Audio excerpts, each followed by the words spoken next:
joining me. What is going on in Seattle's Chinatown? Yes, Sheila, thanks for having me on. This is a very important story. There seems to be some sort of great awakening happening in the Chinese International District as they are starting to revolt against city council and our King County executive, Dow Constantine, who imposed a $22 million homeless megaplex just one block from their Chinatown community.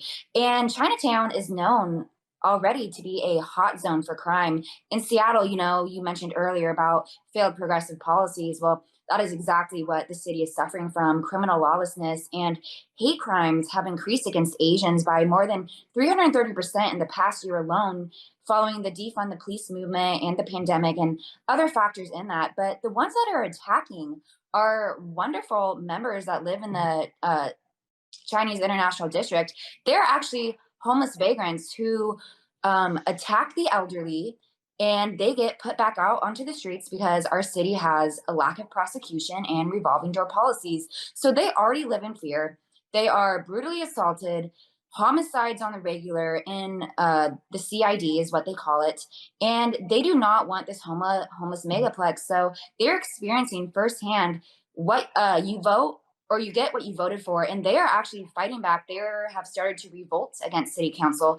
And they went to city council or huge protests to make their voices heard. But what I found to be abhorrent by the city council is only two city council members showed up to the meeting, and the rest are still on Zoom. They claim that, they still fear of COVID, so they can't go to in-person meetings. But what was extremely despicable was when the members of the Chinese community approached the podium to give personal testimony. They had their cameras turned off, so they couldn't even tell whether or not their representatives were listening to them. That's outrageous. The same thing happens here.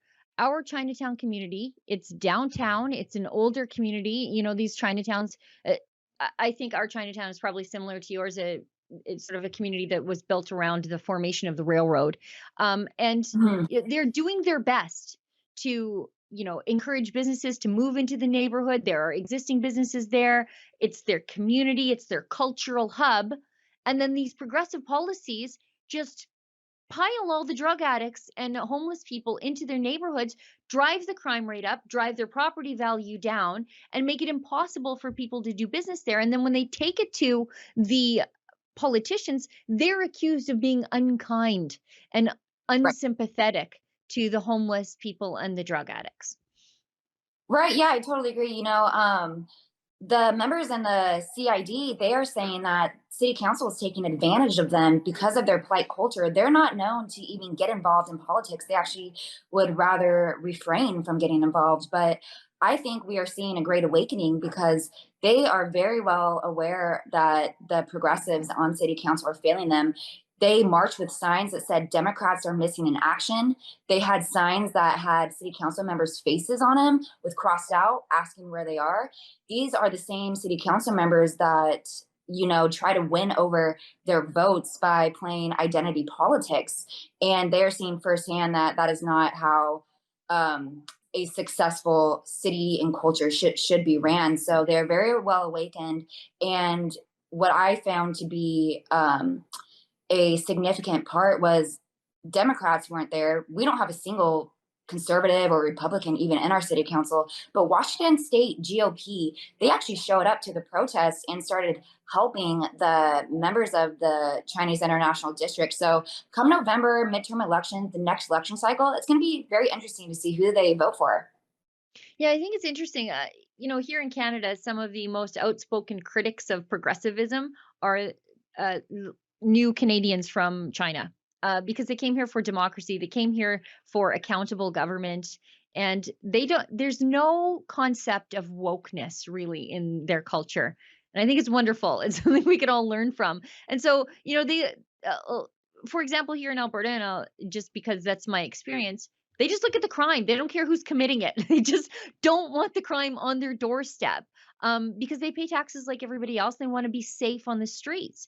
And like you say, it's very interesting that these people who play to play to the media that they are in support of minorities and they care about underserved communities, they may as well be treating the Chinese community like they're a bunch of toxic white males. Yeah, exactly right. You know, they say that they care about marginalized communities. If they did, they would not be putting this homeless megaplex next to the CID because it's a 500-bed shelter. The Chinatown already has 20 shelters. They don't need any more homeless shelters. It's just more failed progressive policies. They seem to think that the crime or whatever happens in this megaplex is going to stay in the fencing. That is not what happens. We have been suffering as a city for 5 years of failed homeless policies. They do homeless sweeps, but they sweep the encampments and they set up one block down the street. It's a lawless hell zone where we live, and it's just going to make the Chinese community suffer even more. You know, it's the chicken or the egg, right? I'm a firm believer of if you build it, they will come. So if you are going to build a homeless megaplex in any neighborhood, the homeless people will come. They need housing, they'll Right. come. They'll get there.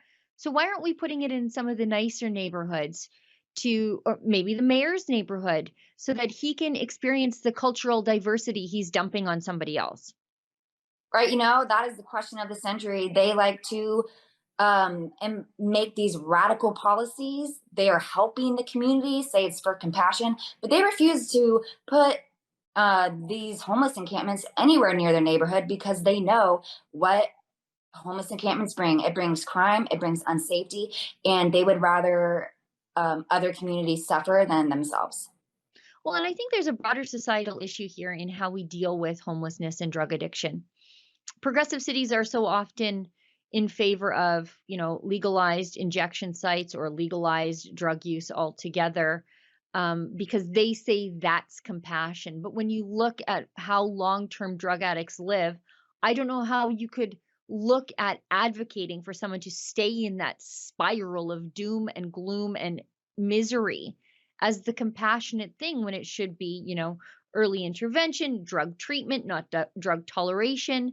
I think there's a broader societal issue here with how I think people on the left versus people on the right see drug addiction, mental illness, and homelessness. We see it as something to be treated, and they see it as something to be tolerated and to have the stigma removed. I think stigma might actually be a good thing sometimes.